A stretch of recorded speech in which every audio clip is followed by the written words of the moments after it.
La santé est un véritable ciment social. Investir dans la santé, c'est créer les conditions d'un climat de confiance dont les entreprises ont besoin aujourd'hui.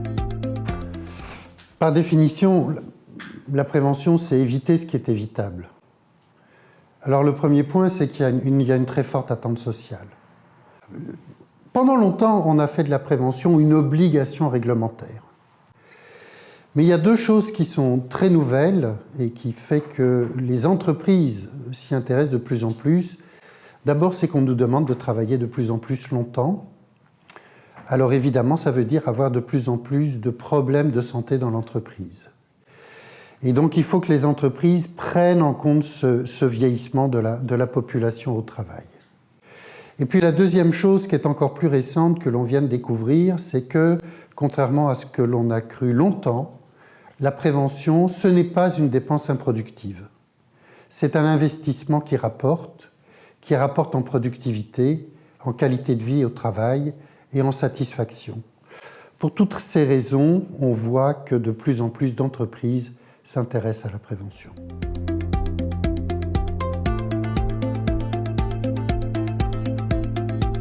Alors il y a des choses auxquelles on pense immédiatement, c'est l'amélioration de l'état de santé, évidemment, c'est le bénéfice individuel. Le fait que si on diagnostique précocement des maladies comme le diabète, l'hypertension, les maladies cardiovasculaires, le pronostic est bien meilleur. Mais on s'est aperçu que les bénéfices étaient d'autres ordres. D'abord, il y a un bénéfice économique.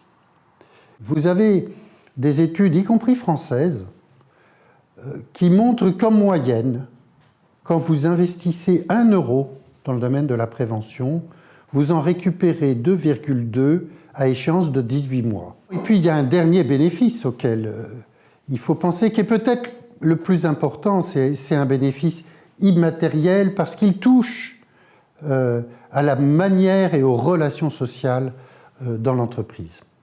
Il faut réfléchir au sens que prend la santé dans l'entreprise.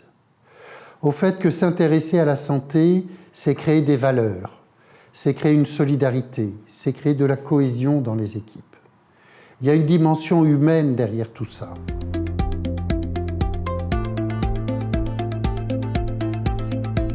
Alors d'abord, il y a des données obligatoires. Déclaration d'accident du travail, déclaration des maladies professionnelles, mais ça c'est un petit peu comme la pointe de l'iceberg, il n'y en a pas tant que ça. Il y a un immense gisement qui est l'absence au travail. L'évolution des absences, mois après mois, année après année, est porteuse d'informations très, très intéressantes pour l'entreprise. Ensuite, il y a toutes sortes de dispositifs qui existent. Par exemple, le document unique d'évaluation des risques. Ce n'est pas si compliqué à faire.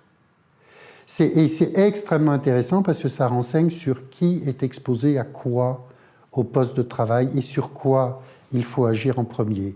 Et puis ce document, c'est aussi l'occasion d'impliquer tout le monde dans le domaine de la santé. Malakoff Médéric a souhaité avoir un appui méthodologique pour développer l'évaluation des actions de prévention. Les gens qui s'occupent de qualité dans l'entreprise le savent, il faut se mettre dans une boucle d'amélioration continue. Et bien en matière de prévention, c'est pareil. On apprend autant de ses erreurs que de ses succès. Mais il faut être capable de les repérer, les erreurs. Tout le problème de la prévention est là. C'est agir aujourd'hui avec des maladies chroniques qui vont se révéler dans 10, 15 ou 20 ans. On est capable de fournir dès aujourd'hui aux entreprises des outils simples qui leur permettent de piloter l'efficacité des actions de prévention. On est quand même à la veille d'une évolution, certains parlent d'une révolution, qui est les outils digitaux qui sont aujourd'hui à notre disposition et qui, dans le domaine, sur le terrain, dans le domaine de la santé, dans les entreprises, vont rendre les choses beaucoup plus faciles qu'auparavant. Voilà, auparavant, il fallait des médecins qui se déplacent, qui expliquent. On a aujourd'hui des outils connectés qui vont nous permettre de gagner en efficacité et aussi peut-être en caractère un peu ludique. De ce point de vue-là, Vigisanté incarne une nouvelle génération d'outils qui vont permettre de renouveler l'action de prévention dans les entreprises.